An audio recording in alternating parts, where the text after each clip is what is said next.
You're listening to the Night Demon Network. Go to nightdemon.net/subscriber to unlock more exclusive content.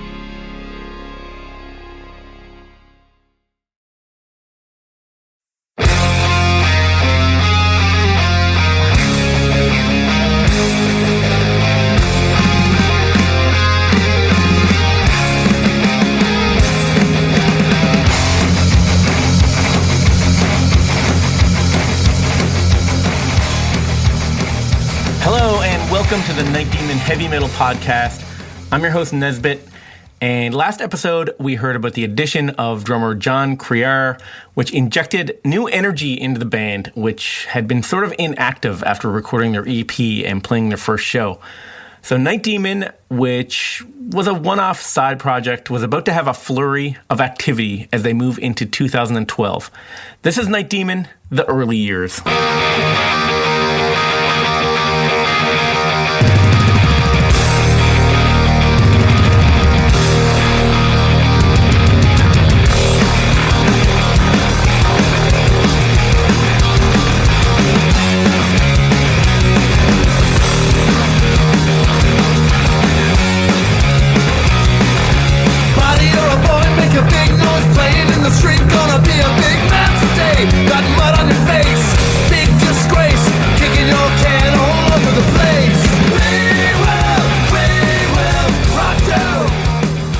So last episode, we discussed how the members and future members of Night Demon embarked on the Van Osten tour with their main acts. And after that whirlwind of live shows, Night Demon founder Jarvis Leatherby jumps back into playing with Night Demon. So Brent Woodward and John Criar had been jamming in the meantime and getting the new drummer familiar with the songs. And after touring with a rotating lineup with the Heartbeats, Jarvis really enjoys that feeling of like camaraderie playing with Night Demon. Here's Jarvis Leatherby and John Criar. So within a few weeks of being home from the Van Osten tour, going right back to work at my shitty job, Night Demon was about to start gigging again right away. So I'm really glad that Brent was getting John ready to go. Once we started, when we're ready to play a show, we had very specific kind of goals of what we wanted in the live show. We didn't want to just be a band on stage. We wanted to have lights. We wanted to have smoke. We didn't really want to wear band t-shirts. We wanted to have some, just a cool stage presence where you're like, yeah. We just started playing local shows. Luckily, we all know a ton of people, so shows just kept coming. In early April of 2012, there was a benefit show for KSSR Radio. This show took place at a small bar called Billy O's. It's like an Irish bar in Midtown Ventura. It was basically the punk rock place, the metal place. It was the place that all of us kind of played. We started going there when we were 21, and it was the place where, we wouldn't get paid any money, but this place would usually just host any show. So that was kind of the deal. And KSSR was an FM pirate radio station that our friend John Scheimer, who was also a local promoter out here and still is, and works for Eddie Numskull and Numskull Productions, punk rock promoter since the 80s. A very good friend of ours, Eddie Numskull, that is, and John Scheimer. I don't know what the story is. I really don't know much about it. I just know that he ended up being able to tap into some FM station and run his own pirate radio station. And he was doing this 24/7 out of his garage. So KSSR was a pirate radio station. And, what exactly does that mean? In today's internet age, when anyone can broadcast anything at any time, it sort of doesn't have the same meaning, but in 2012, a pirate radio station, it could make a big difference. It was an FM station with a 40-foot antenna and enough power to be available all over Ventura, parts of Oxnard, and the surrounding area. So anyone with a radio in their car or at work, they could hear this station. The DJs could play whatever they wanted, and it was very illegal. There's very strict rules about broadcasting over the radio waves. There's licenses and fees and red tape required, and mostly a ton of money required to become a legal, legit radio station. So in true punk rock fashion, John Scheimer decided to skip all this red tape and deliver the station to the people with some audio equipment, an antenna, and a makeshift studio set up in his garage, which he called the bunker. Hey, my name is John Scheimer, and I currently work for Numbskull Productions, tour manage a slew of bands that include Leftover Crack, Strung Out, and others. I own Fatty Vegan Restaurant in Ventura, California, and I've operated KSSR radio station, the pirate radio station of Ventura, for a time. Okay, so when people ask me what KSSR was and what was my involvement in it, I would say that KSSR was a pirate radio station that operated, when I operated it, out of Ventura, California. And I was the colonel. I was the one that put it together. I was the one that made it happen. KSSR was a pirate radio station that operated out of my garage. We called it being out of the bunker under the train tracks because there was train tracks behind my house. So that always worked out. But we were a working radio station. Had a side entrance to my garage. Had DJs coming every day doing a radio show. We had a daily morning show that a friend of mine did that I participated with. We had bands come through, play live on there. We interviewed bands. We gave tickets away. We were a working local radio station. So 89.7 KSSR became extremely popular with a certain segment of the population in Ventura who wanted an alternative to the corporate rock stations and the approved playlists like squeezed in between commercials. So their lineup of DJs and semi-regular shows attracted huge followings.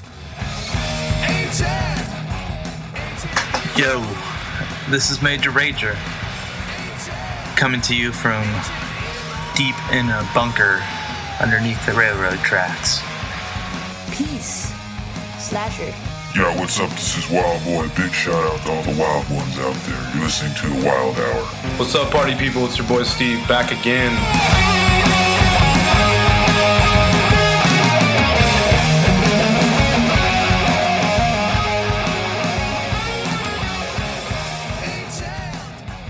Keep in mind that Night Demon at this point had nothing released. The EP was recorded, but there was no physical copy yet, and KSSR was one of the first places that a Ventura metalhead could hear Night Demon songs out in the wild. It really did a lot for Night Demon, believe it or not. I mean, this was and I really wish something like this was still around. I mean, imagine on the FM airwaves, just driving in your car and being able to hear radio like that. That's just raw. It's, nobody's playing any hits. It's just punk, metal, underground, rock. And I mean, it was just amazing for Night Demon locally because John Scheimer and a lot of the other DJs, even John C., he was DJing shows too. Our friend Joe Rivas, and Night Demon would get a lot of spins, and so people were driving around in their car around town listening to us before we ever had anything out. Nobody knew about us at that first gig in May of 2011. So here we go. Our buddy John Scheimer, there was a pirate radio station called KSSR, and a bunch of our friends would do shows on it, and on those shows they would play Night Demon songs because there was, I think we might have had a Facebook, but there's nothing, no songs are out there or anything. And they would play a song here, a song there, and people were coming to the shows. People loved it, and people were stoked. Acquiring the Night Demon stuff and playing it on the radio station, I remember I was really for it because it was such a novelty. I use the word novelty because at the time, it was a novelty band because it was all of our friends they are in different things doing this band, or, it was a come together like that. And it was only those 4 songs, and Back then, that was, I mean, I guess that was when MySpace was doing songs on your page or something like that. But I felt like we were really, this was before internet radio is how it is. And we were the catalyst of getting out this new Ventura thing. So, and that's what I was always about with KSSR. Okay, so the end of KSSR came.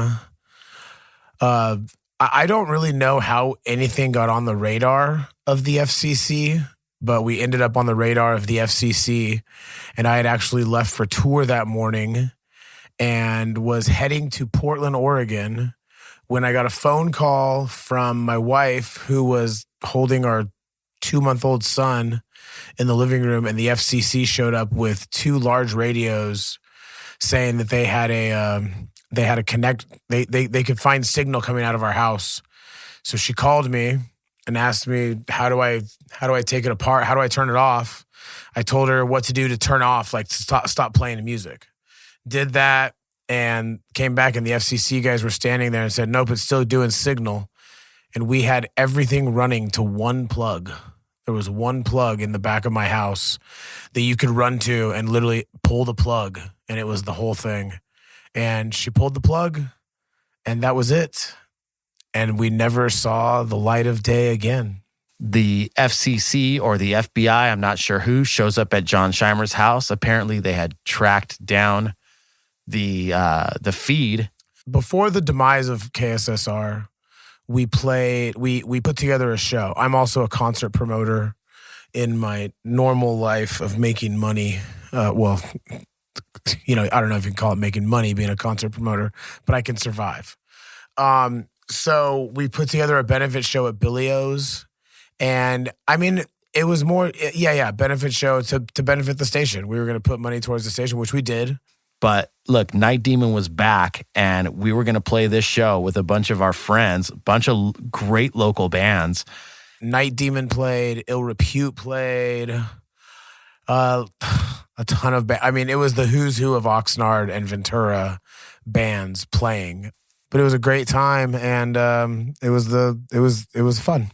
So we wanted to come out prepared, and so we were able to get a show at the Bombay the night before this show happened. A total last minute thing. There was a last minute cancellation on a Friday night, but Diego, the guy who ran the place, was totally cool with me anyway and decided to just put us on. There was a couple other rock bands on there, but it was a great first show to break John in. And man, it went over really fucking well, and it felt very good. You know, so I guess it's only fitting that our second show ever was on the same stage as our first. Just kind of break it in to kind of warm it up. And it was a great set list that night. So the set list for both of these shows, they start out with a brand new song at the time, Livin' Dangerous.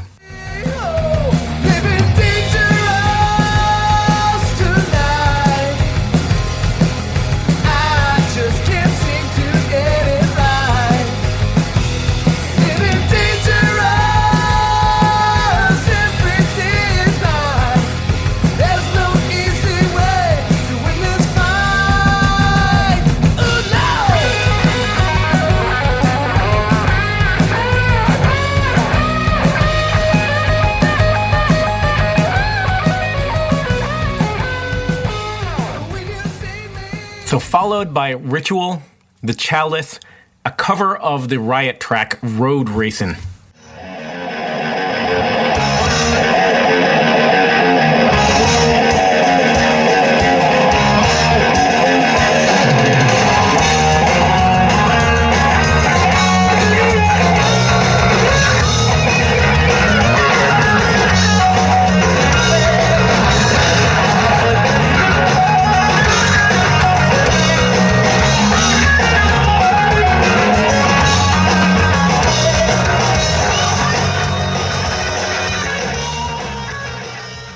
Then Lightning to the Nation by Diamond Head, The Chalice Part 2, Ancient Evil, and Night Demon. So on the set list, and you can view the original set list and the bonus section on nightdemon.net, but you can see that it's written The Chalice 2. So The Chalice 2 was supposed to be the sequel to The Chalice. and it would eventually become known as Satan. You're gonna burn at the seventh gate. Drink from the chalice like before. 666, how many times do I have to ask for some mercy on my soul? Come on now, Satan. He rules the underworld.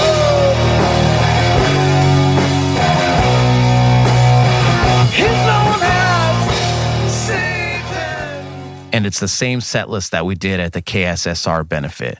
We just had the luxury of being able to rehearse it on stage in front of a live audience the night before. So this KSSR fundraiser show really kickstarts Night Demon and the members, their passion for playing metal and playing live, and they really start to put a lot of energy into Night Demon. So here we are. We're a band again within a matter of weeks. It's crazy to think about how quickly things used to happen back then, especially after being in a pandemic for close to or over a year and a half, however fucking long. See, that's the thing. I don't even know how long it's been. But just it's crazy to think about how much used to happen back then and how quickly things happened. We were back to being a band right away. We were being played on FM radio. We still had no other music out except what you heard on the radio, right? And what you might have seen at one of these first few gigs. So I think it's safe to say that at this time, Night Demon was just a local Ventura heavy metal band. I mean, that's all you can really chalk it up to be at this point. Now, a month or so after that first show with John, we had updated the logo a little bit. Ruben had pretty much tightened it up, but again, it was crunched on the right side, and I always hated that logo. It was just it looked like somebody sat on the second half of the logo, like on the MON of Demon. It looked like somebody sat on it.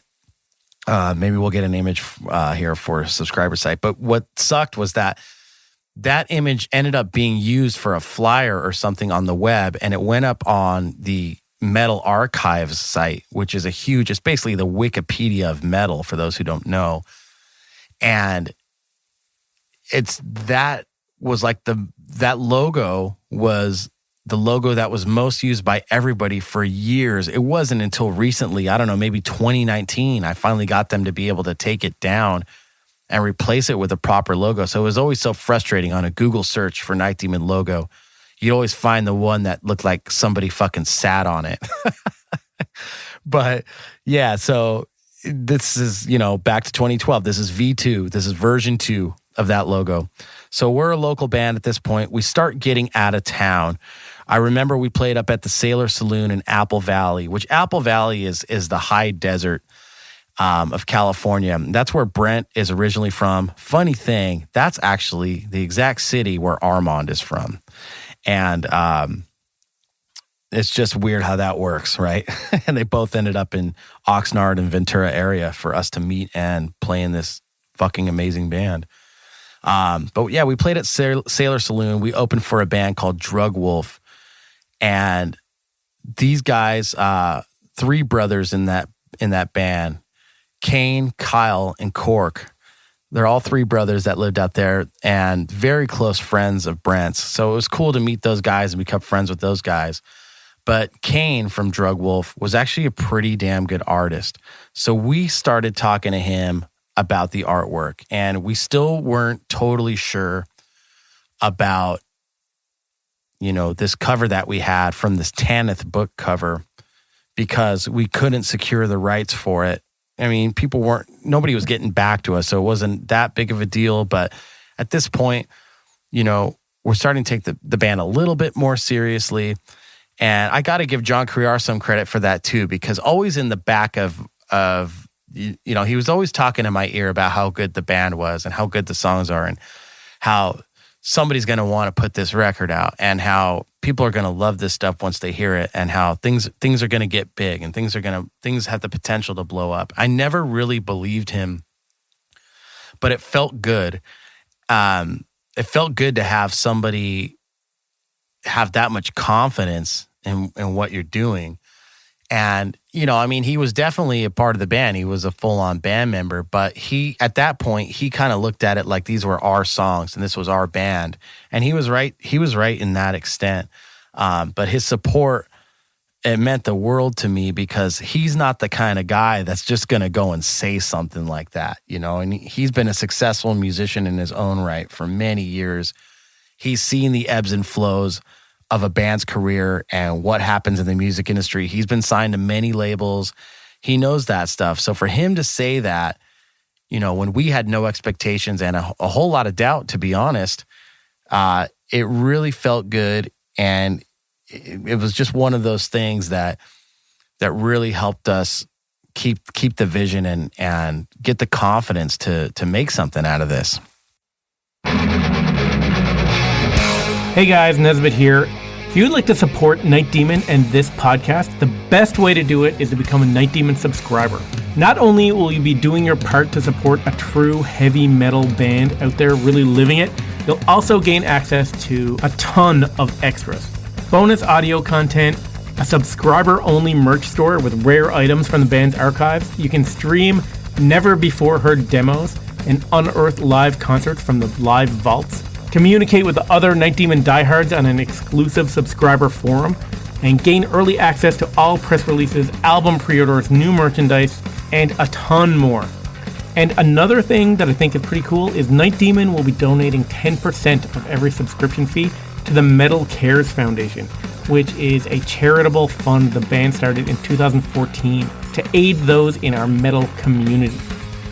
So head over to nightdemon.net/subscriber and join us as we make heavy metal history together as one.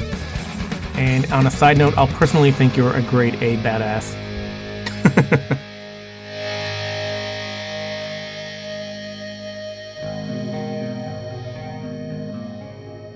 During this whole time of 2012, us being a local or regional band, another thing that needs to be discussed is that the fucking Wrath, the band that Brent and John were in, Stop Breathing, the other band that John sang for, so he was in 3 bands at the time, Jeff Hershey and the Heartbeats, my solo band, and the tribute bands I was doing with Armand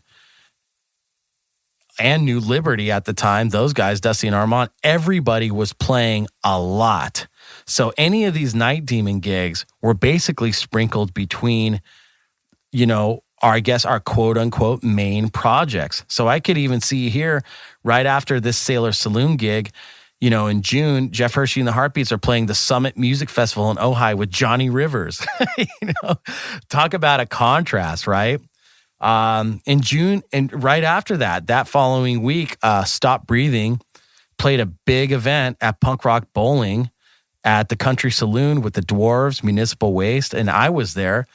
Actually, that was, not my proudest moment.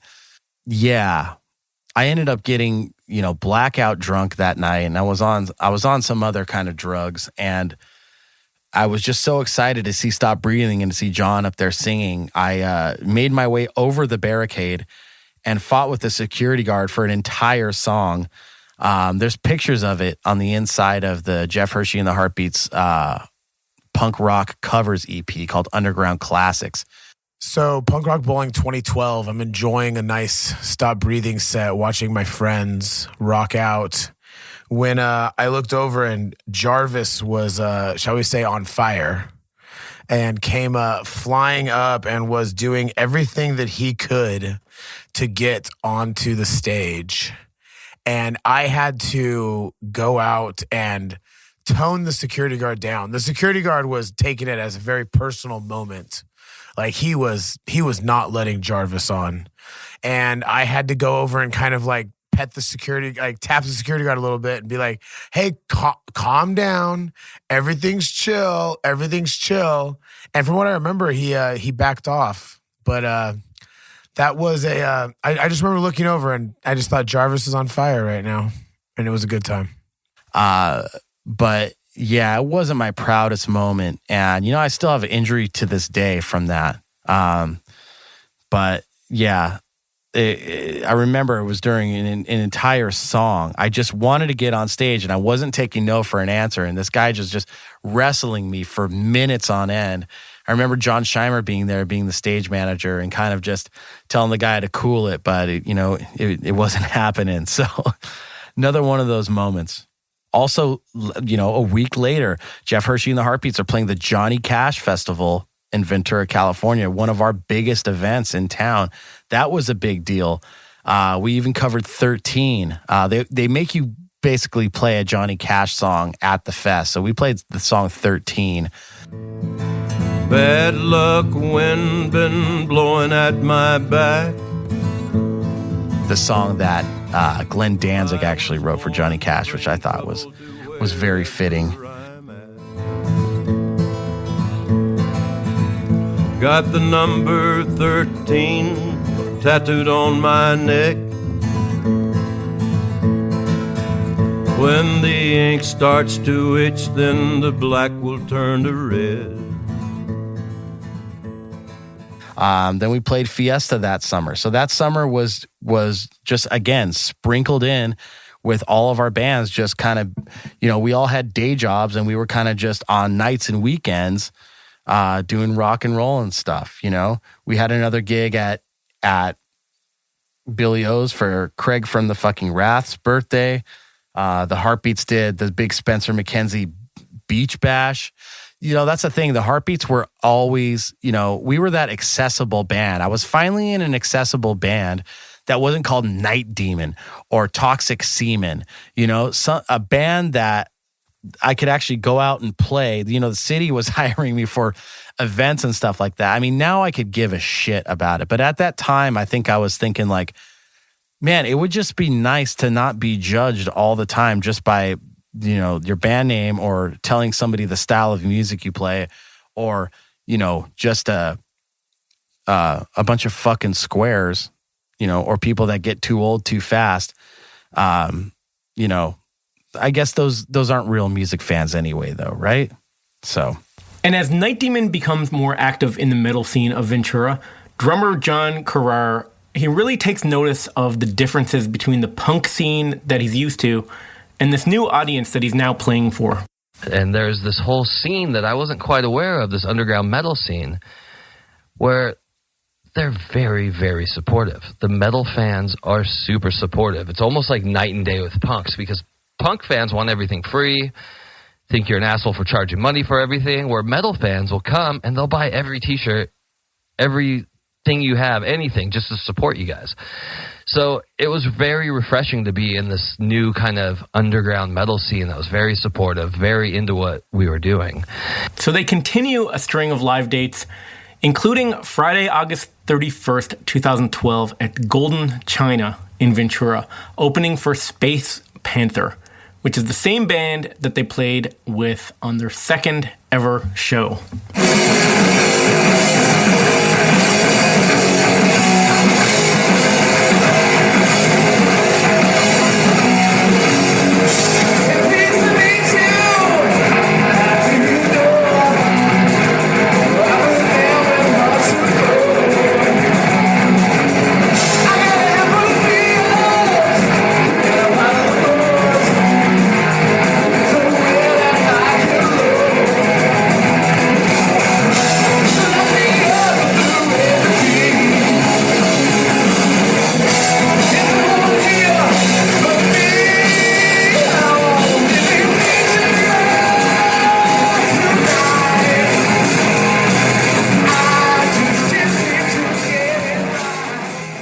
So more live shows follow, and you can see the band is now taking itself a lot more seriously. And the band decides to step up promotion with their first bio. So I guess the crossing the threshold of when did this become a serious band? I would say in the fall of 2012 when we officially wrote a band bio. having a band bio is just one of those necessary things that everybody needs to have, even the biggest bands in the world. But really, writing a band bio from your own perspective, you're actually putting into words who you are and what you stand for, what your music is all about. So for us to be able to put that in writing and put it down on paper, it really gave us a clear vision of who we were then and what we wanted with Night Demon. And this bio really does say it all. So here from September 9th, 2012 is the first band bio for Night Demon. Tonight we're going to party like it's 1979. For fans of early Metallica, Diamond Head, Iron Maiden, Motorhead, Riot, and Judas Priest, Night Demon is a three-headed, heavy metal attack from hell. Night Demon originated as three friends getting together because of their love for the new wave of British heavy metal sounds of the late 70s and early 80s. True to the genre's form, the music is defined by fast guitar solos, power chords, and melodic vocals. The lyrics unapologetically center on dark themes regarding the devil, his lair, and mythology. They got together and recorded a 4-song demo that circulated the metal underground via tape trades and local pirate radio airplay. The band is currently working on a full-length LP simply titled Night Demon. Live shows are well attended, with audiences rocking out to favorites The Chalice, Ritual, Ancient Evil, and the band anthem Night Demon. Brent Woodward, lead guitar, Jarvis Leatherby, bass and lead vocals, John Criar, drums. You can see now that there's mention of a full-length album already in their bio. So at this point, the band's ambitions have grown from the kind of one-and-done 4-song EP to something more. So in 2 short weeks after that band bio is released, I'm on my first European tour with Jeff Hershey and the Heartbeats. I remember showing up to the first gig being extremely jet-lagged, very stressed out that I had a bunch of people with me, band members that I haven't traveled with overseas. Actually, I take that back. Sam Boley, our bass player, was the bass player for Dick Dale, and I did do a full European tour with him.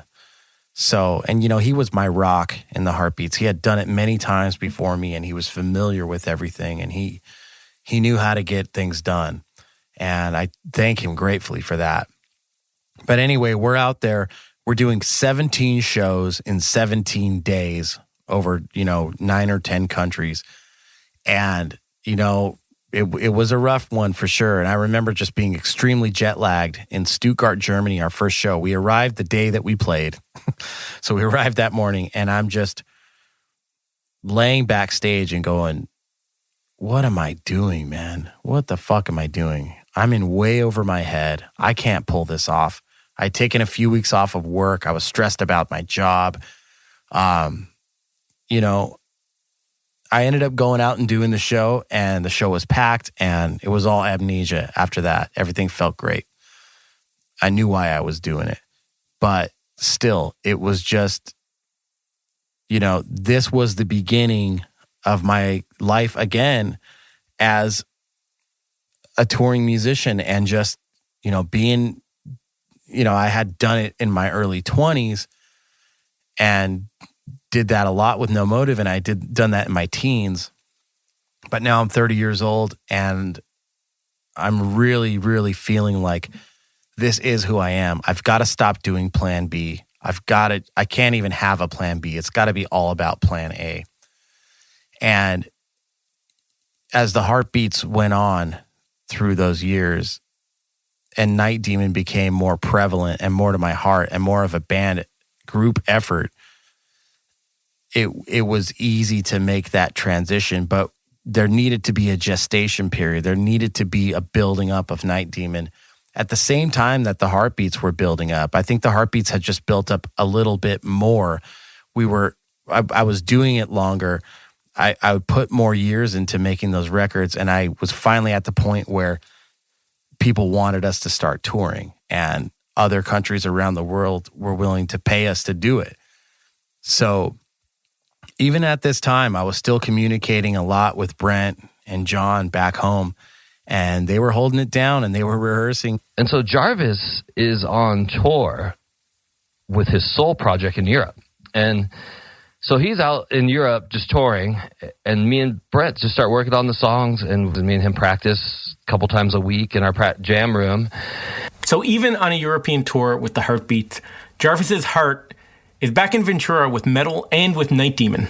I was looking forward to coming back, and I can remember even on those tours talking to like my German label and talking about Night Demon and heavy metal, and he was like, "What? Like I like surf and garage rock and soul and rockabilly and roots music. That's what we do." And I was just like, okay, well, in Germany, I thought everybody liked metal. I would come to find out that I was right. At least most people in Germany love metal. Thank God for Germany. Night Demon probably wouldn't have a career without Germany. There was this one night on that tour, and I was in Spain, and I got really fucked up after this one show. I was pretty drunk, and I went to go score some drugs on the street, and I ended up following this guy for blocks. He told me to come with him, and we just went in these fucking dark, seedy alleys, and then up a million flights of stairs to this really shitty apartment where I ended up buying some blow from some guys, and it was just sketchy. I honestly didn't think I was going to make it out of there at a certain point. I kept telling the guy after a certain point, like, nah, I think I'm going to turn back. After somebody takes you to multiple locations, I mean, that's not really a good sign, but I was just so drunk. I just stuck with it. Not my proudest moment for sure. But on the way back, I stopped at this church, and I remember seeing this chalice in stone on the wall, and I immediately thought of Night Demon, and I think something was just telling me that it made me feel good in my dark moment there, and I was like, there is some salvation. There's something about this band. I don't know what it is. I see signs like that all the time in my life, and I always recognize them. I never take them for granted. And I actually had somebody snap a picture of me, somebody on the street. I'm surprised they didn't steal my phone, the state I was in. But I always look at that photo. I actually had it printed out, and I always look at that photo. It's a little blurry because of technology of phones at the time, and it was dark, but I always look at that photo, and I knew that even out there, in Spain, something was calling for me to be in this band. Go figure that Night Demon would, when we started touring Europe, played Spain more than any other country. But I'm sure we'll get into that. Jarvis gets back from tour, and we're just playing. We're doing more songs. And we would write, I don't even know, we'd practice, I think, a couple times a week, demo record with like a shitty recorder, And we were just doing more songs, doing some covers. I think my favorite cover we did was the Queen song, We Will Rock You. But we didn't play we didn't do that. We played the fast from the live record, the fast version of it, which is just a rockin' song, which I never actually even heard until Jarvis was like, here, let's do the song. And I'm like, We Will Rock You? Really? You want to do that song? And he plays it. I'm like, oh, okay, yeah, this makes sense. Let's do it. So We Will Rock You enters Night Demon's repertoire here in late 2012 and would go on to be a live staple and eventually a bonus track on the expanded edition of Darkness Remains.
Super fun.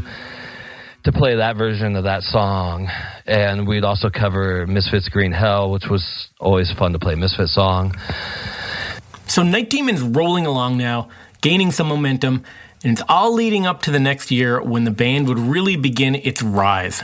And we were going into 2013, which would be the year that would change everything for the members of Night Demon.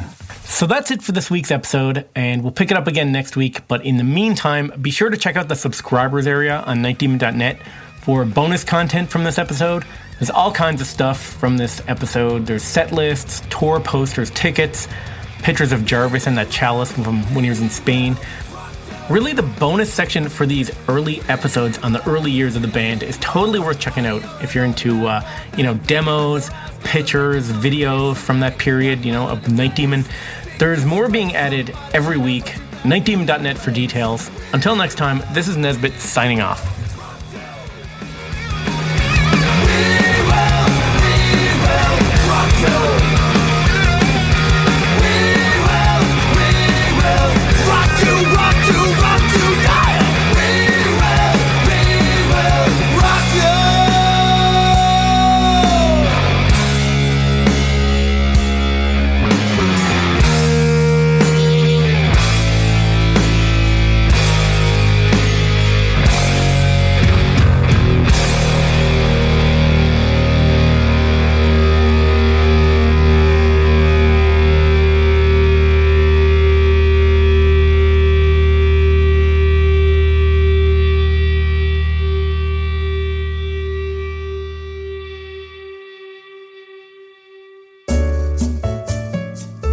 Thanks for listening to the Night Demon Heavy Metal Podcast.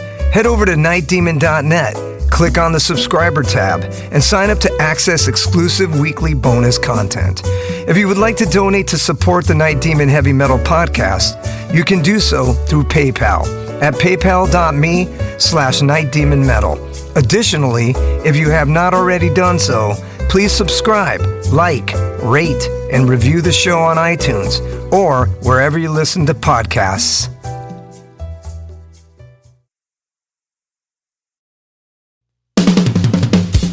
All hail, Night Demon Heavy Metal Podcast listeners.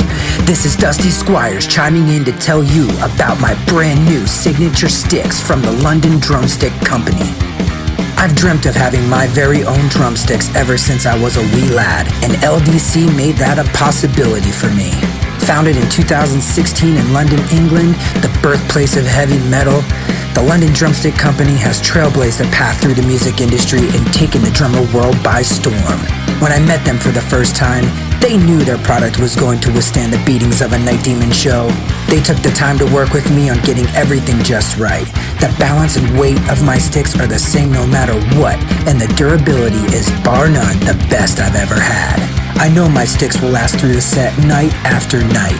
I'm truly honored to work with a company that caters to their players the way LDC does. Their innovation and attention to detail is what separates them from the rest of the stick makers out there. Their custom stick sleeves are unbelievable and really make the entire presentation complete. Wait until you see the design they came up with for me. It blew my mind and was a surprise to say the least. They have all kinds of amazing swag, including hoodies, t-shirts, drummer shorts, drum keys, stick bags, towels, face masks, practice pads, and much, much more. Even if you're not a drummer, you can be a part of Demon history and order my brand new signature sticks direct from their website. How cool is that? And to top it off, the London Drumstick Company are giving an exclusive offer to the Night Demon Heavy Metal Podcast listeners. Go to londondrumsticks.co.uk and receive a 15% store-wide discount using promo code DEMONSTICKS. All capital letters, no spaces, Demon Sticks. DEMONSTICKS. I can't thank everyone there enough for the opportunity to be a part of their family and for them trusting me with their amazing products. See you metal maniacs on the road very soon. And yes, the wood chips will be flying.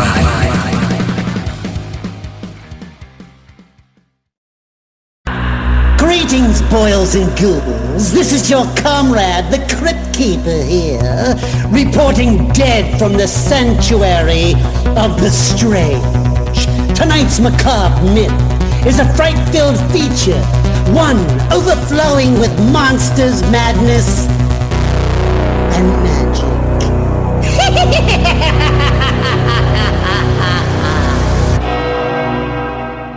Visit our website at monstersmadnessandmagic.com to stay up to date on all the dark dealings within the sanctuary of the strange. Enjoy the show.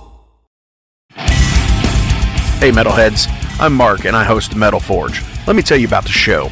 The Metal Forge features the best underground metal from all over the world. We spend every week with a different artist with interviews, in-depth conversations, and most of all, the music. We also feature audience interactivity where you can submit your questions to the upcoming guests. New episodes are out every Friday at noon Eastern Time at metalforgeradio.com or wherever you listen to your podcasts.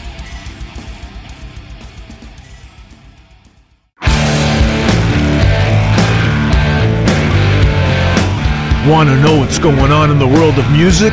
Then tune in to the Nothing Shocking Podcast, a non-genre based, all-ages friendly rock and roll program. Join us weekly for interviews with all your favorite rock stars from the mainstream to the underground. You can find us at nothingshocking.libsyn.com or anywhere you download podcasts.